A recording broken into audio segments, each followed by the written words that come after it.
अस्सलाम वालेकुम। तो आज हम पढ़ेंगे फर्स्ट जनरेशन ऑफ़ कंप्यूटर। जैसा कि इसके आगे 1940 और 1956 जो है वो इसकी डेट लिखी हुई है, डेट ऑफ़ इन्वेंशन लिखी हुई है कि कब फर्स्ट जनरेशन ऑफ़ कंप्यूटर जो है वो लॉन्च हुई थी। और first generation of computer emerge in the late 1940s and lasted through the early 1950s, were characterized by the use of vacuum tube technology. ये वाली लाइन बहुत इंपॉर्टेंट है कि ये वैक्यूम ट्यूब टेक्नोलॉजी इसमें यूज़ की गई थी।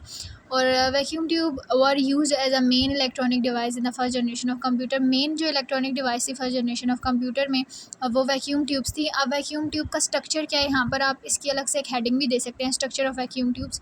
It consist of a glass tube. ये ग्लास ट्यूब पे कंसिस्ट होती है, जैसा कि आप फिगर 1.9 में देख रहे हैं वैक्यूम ट्यूब दिखाई गई है vacuum tube.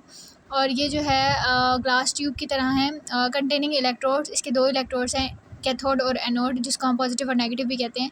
And some additional elements, और कुछ इसके एडिशनल एलिमेंट्स इसमें लगे हुए हैं।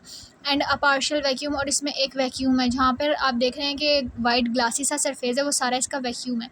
फिर आगे इसकी फिगर है और उसके बाद है the following are some characteristics of first generation of computers. First generation computer के जो करेक्टरिस्टिक्स हैं वो बहुत मोस्ट इंपॉर्टेंट है, इसलिए इन सब 9 करेक्टरिस्टिक्स को आपने याद रखना है विद एग्जांपल्स। तो चलें फर्स्ट से पढ़ना शुरू करते हैं। Vacuum tubes were used in first generation computer. जैसा कि ऊपर पहले बताया गया है, फर्स्ट जनरेशन कंप्यूटर में वैक्यूम ट्यूब्स यूज़ हुई।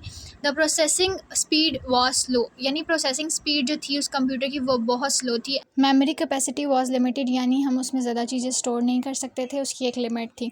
और these computers were massive. Massive बड़ी चीज़ को कहते हैं, कंप्यूटर्स बहुत बड़े थे, ऑक्यूपाइंग एंटायर रूम, ये एक कमरे की जगह ले लेते थे। First generation computer were both costly and unreliable, यानी ना आप उसको रख सकते थे किसी जगह पे, और वो एक तो ख़रीद ही नहीं सकते थे क्योंकि वो बहुत ज़्यादा महंगे होते थे। दे कंज्यूम सिग्निफिकेंट पावर, बहुत ज़्यादा पावर यानी वो बहुत ज़्यादा इलेक्ट्रिकल पावर ले जाते थे, और जनरेटेड सब्सटेंशियल हीट, और जो जितनी ज़्यादा वो पावर लेंगे, इलेक्ट्रिकल पावर लेंगे जितनी ज़्यादा, वो उतना ही ज़्यादा हीट जो है वो रिलीज़ करते थे। Input relied on punch card, input जो है वो पंच कार्ड पर रिलाइड करती थी। Output was obtained through printouts and electric typewriters. Output जो है वो टाइप राइटर्स की सूरत में और प्रिंट आउट की सूरत में होती थी, और जो ओनली लैंग्वेज थी जो उसको फर्स्ट जनरेशन ऑफ कंप्यूटर को समझ आती थी वो मशीन लैंग्वेज थी। और सम एग्जांपल, इसके एग्जांपल्स बहुत इंपॉर्टेंट है, इसमें से कोई से भी 3 जो आपको आसान लगती हैं वो आप उनको रट लें। Some example of first generation of computer was, इसमें से आप एक मेन फ्रेम कंप्यूटर्स कर लें, IBM 604 याद कर लें, मार्क 1, और ये 3 एग्जांपल्स याद कर लें। और ये ENIAC ये जो है इसकी पूरी एब्रीविएशन है।